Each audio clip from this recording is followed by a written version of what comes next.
रहने वाले महलों की।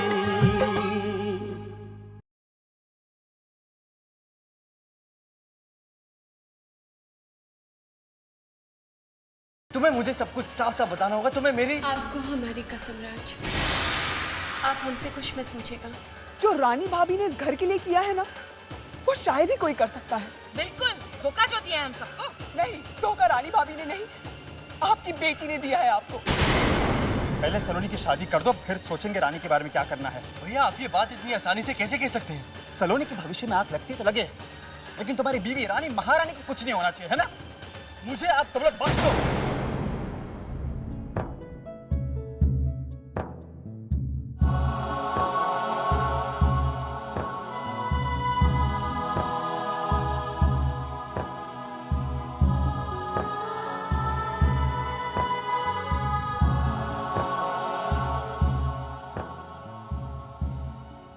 रानी याद है उस दिन अदालत में पब्लिक प्रोसिक्यूटर ने मुझसे कई सवाल पूछे कि आपकी शादी अरेंज है या नहीं,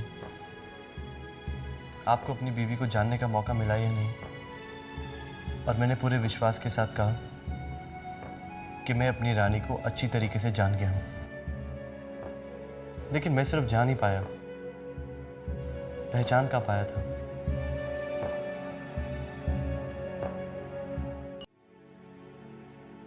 कितना गलत था।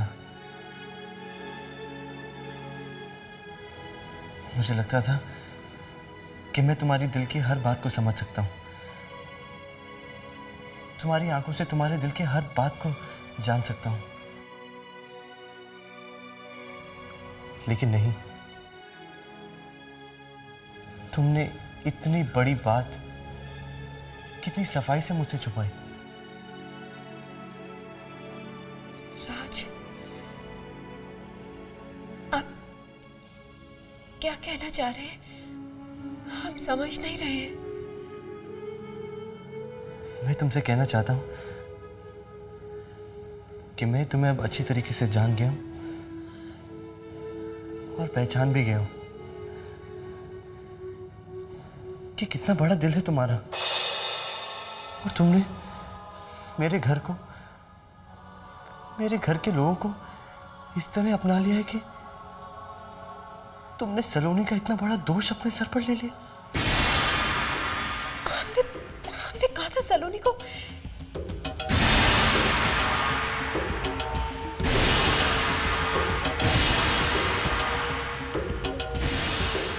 सलोनी, सॉरी भाभी, मैंने आपका कहा नहीं माना,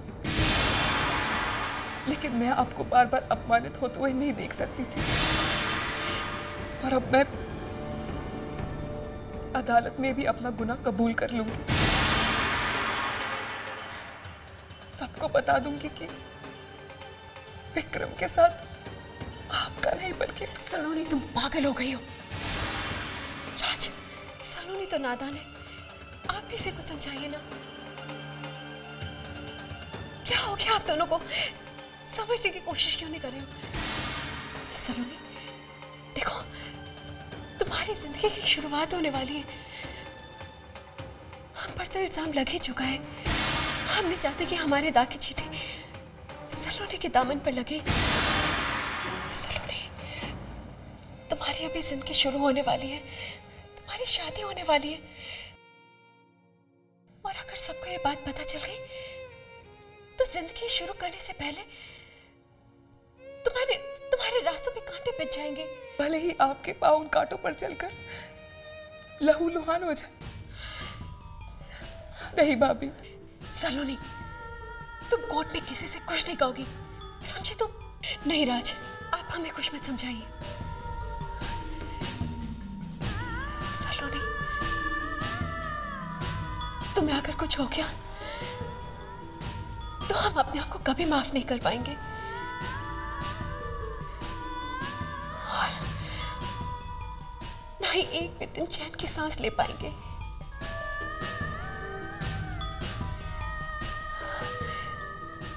आप दोनों को हमारी कसम।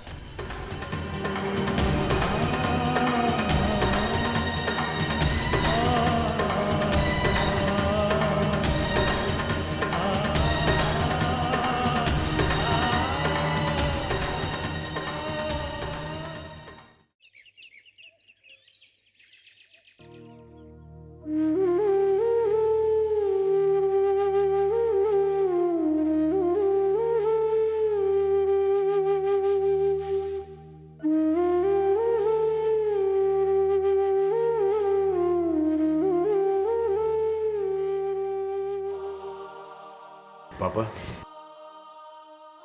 पापा मेरा दिल कहता है कि हमारी रानी को कुछ नहीं होगा। और हाँ, देखिए ना, राज इस मुश्किल में भी कैसे रानी का साथ दे रहा है, हर कोशिश कर रहा है रानी को छुड़ाने की। बेटा, ये वक्त है एक दूसरे को हौसला देने का। मैं खुद अपने दिल को 1000 तसल्लियां, 1000 दलीलें देने की कोशिश कर रहा हूं, लेकिन रानी पर लगते हुए इल्जामों का शोर इस कदर बढ़ रहा है कि खुद ही की आवाज सुनाई नहीं दे रही। बस दिल को ये विश्वास दिलाता रहता हूं कि सब ठीक हो जाएगा, रानी को कुछ नहीं होगा, लेकिन उसकी चुप्पी दिल में एक डर पैदा कर रही है। कहीं है खामोशी उसे। नहीं पापा, आप ही ऐसे घबरा जाएंगे तो फिर हमें हिम्मत कौन देगा?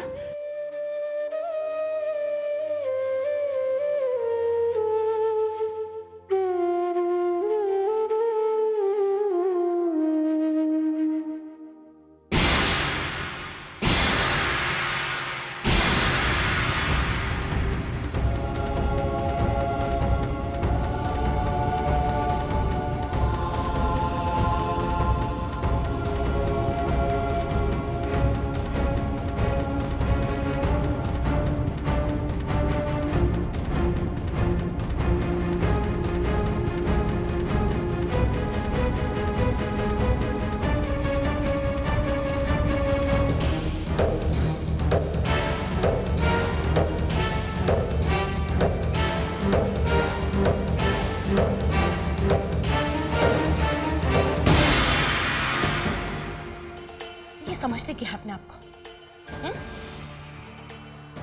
क्या समझती है तू अपने आप को? अरे तू है क्या?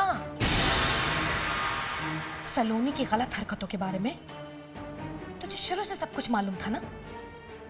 फिर तूने घर वालों को बताने की जरूरत नहीं समझी? तूने ये सोचा कि मैं महारानी, मैं सब कुछ ठीक कर लूंगी। अरे घर वालों से तो बताना चाहिए था, वो नहीं बताया, कोई बात नहीं। लेकिन मुझे, मैं तो उसकी मां हूं ना, कम से कम मुझे तो बताना चाहिए था तुझे। मैं उसके हाथ पैर तोड़कर उसको बांध कर घर में बिठा देती, लेकिन नहीं, तूने हम लोगों को बताया ही नहीं। अब बात हम सभी घर वालों के हाथ से जा चुकी है। अब हम कुछ नहीं कर सकते, सिर्फ तेरी वजह से, सिर्फ तेरी वजह से। अरे जहां देखती हूं मुझे लगता है लोग मुझ पर उंगलियां उठा रहे हैं। शर्मिंदगी की वजह से मेरी आंखें नहीं मिला पा रही हूं मैं किसी से। तुझसे भी तो कहां मिला पा रही हूं नजरें। शर्मिंदा करके रख दिया है मुझे।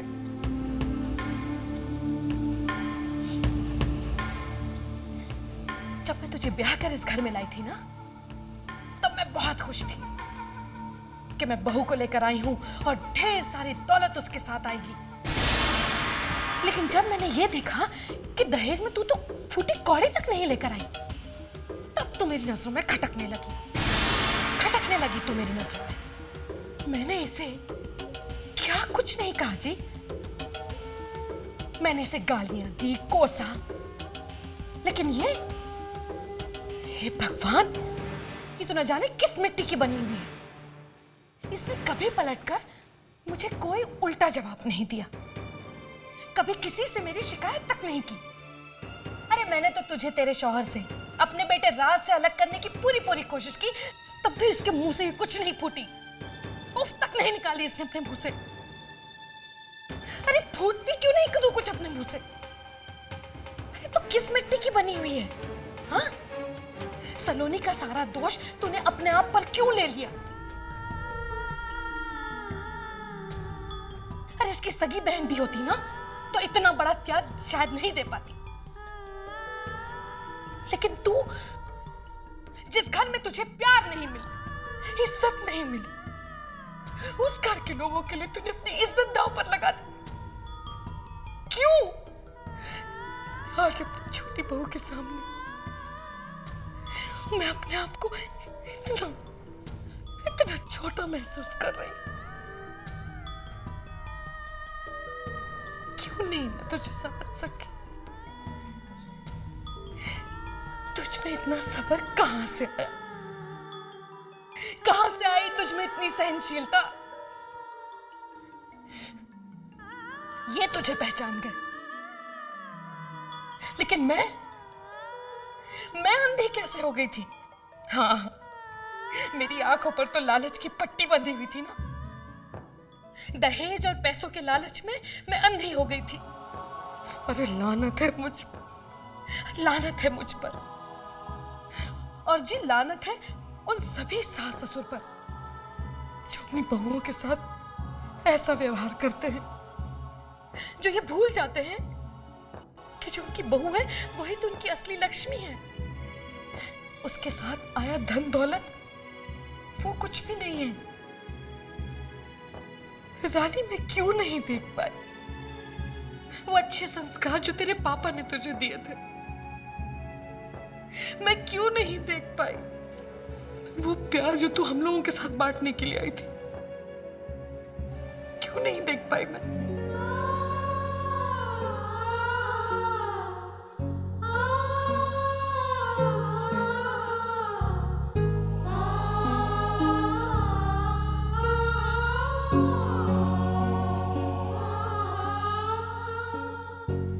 मम्मी जी,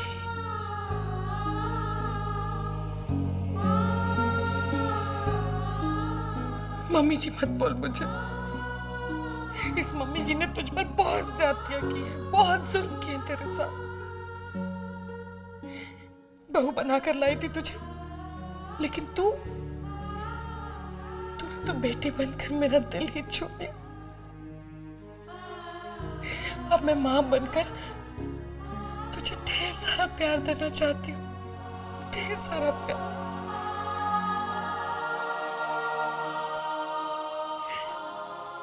बस एक बार रानी, बेटा एक बार मुझे माँ कह दे।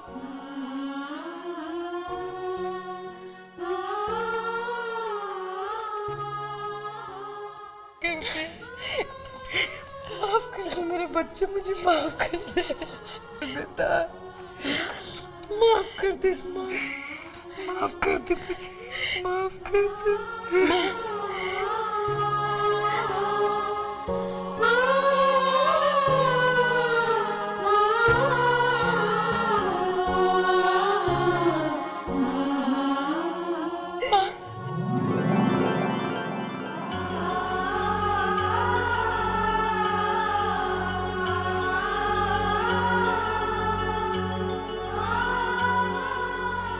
माँ कहा? जी, इसने मुझे माँ कहा, इसका मतलब है मुझे माफ कर दे।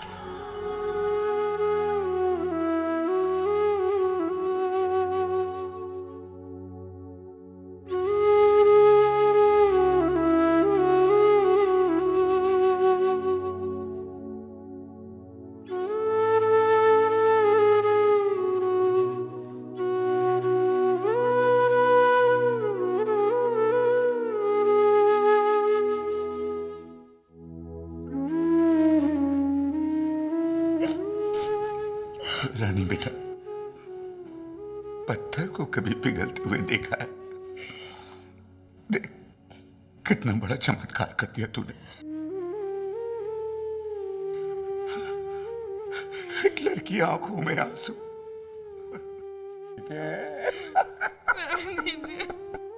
रहने दीजिए आप। अजी आप देखिएगा, अभी जो चमत्कार होने शुरू हुए ना, ये कभी खत्म नहीं होंगे। रानी बेटा, तू बिल्कुल फिक्र मत कर, क्योंकि भगवान के घर में देर है लेकिन अंधेर नहीं है बेटा, अंधेर नहीं है। आप देखना कल कोर्ट में भगवान कोई ना कोई चमत्कार जरूर दिखाएंगे। हाँ, मेरे बच्चे की इज्जत पर कोई आंच नहीं आएगी और ना ही हमारे परिवार पर कोई आंच आएगी जी। सब ठीक हो जाएगा, देखना सब ठीक हो जाएगा, मैं कह रही हूं ना। आप ऐसे क्या देख रहे हैं? हाँ हाँ नहीं कहेंगे? सागरी गरी सारे गरी सागरी गरी सारे गरी सनि धनी साग रे ग सागरी सनि धनी साग रे ग रे सा सनि धनी साग रे ग सागरी सनि धनी साग रे ग रे सा। देखो Raj, let me be very clear. मैं आप लोगों को साफ साफ कह देना चाहता हूं, कोई भी झूठी उम्मीद नहीं दिखाऊंगा मैं। देखिए, एक वकील के लिए केस जीतना तभी आसान होता है जब उसका क्लाइंट उसका पूरा पूरा साथ दे, उससे कुछ ना छुपाए। और जैसा कि आप देख रहे हैं कि रानी तो हमारा साथ बिल्कुल नहीं दे रही, वो कुछ बोलती नहीं, कुछ बताती नहीं। देखिए, लास्ट हियरिंग में तो हमने सबूत इकट्ठे करने का कारण दे करके कोर्ट से थोड़ा टाइम ले लिया था, लेकिन हुआ क्या? ना ही हम सबूत इकट्ठे कर पाए और ना ही रानी की चुप्पी तोड़ पाए। आज अदालत में हमारा पक्ष कमजोर रहेगा। And I am sorry to say, रानी को सजा हो सकती है।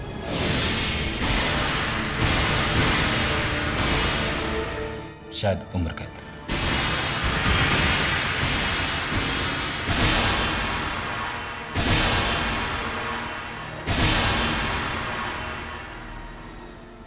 वकील साहब, कुछ भी कीजिए, कैसे भी, बस हमारी बच्ची को बचा लीजिए। देखिए, मैं कोशिश तो कर सकता हूं, लेकिन वादा नहीं।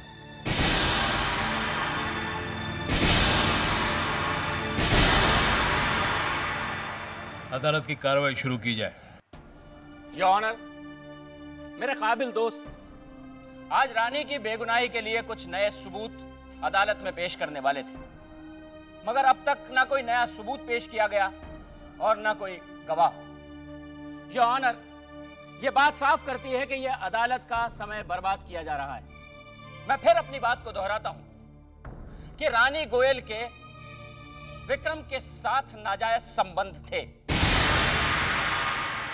और वही संबंध जब इनकी निजी जिंदगी में आड़े आने लगे तो इन्होंने निर्ममता से विक्रम का कत्ल कर दिया।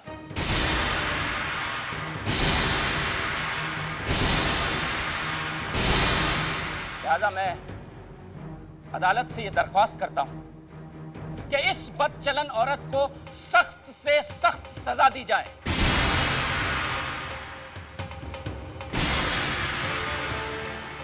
और ऐसी सजा जो मिसाल बने उन तमाम बदचलन औरतों के लिए जो इसकी तरह समाज में कुछ भी करने के लिए स्वतंत्र हैं।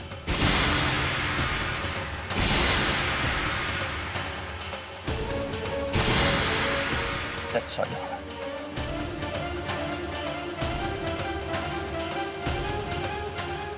आपको अगर अपने बचाव में कुछ कहना है तो कह सकती है। नहीं सर, हमें अपना जुर्म कबूल है।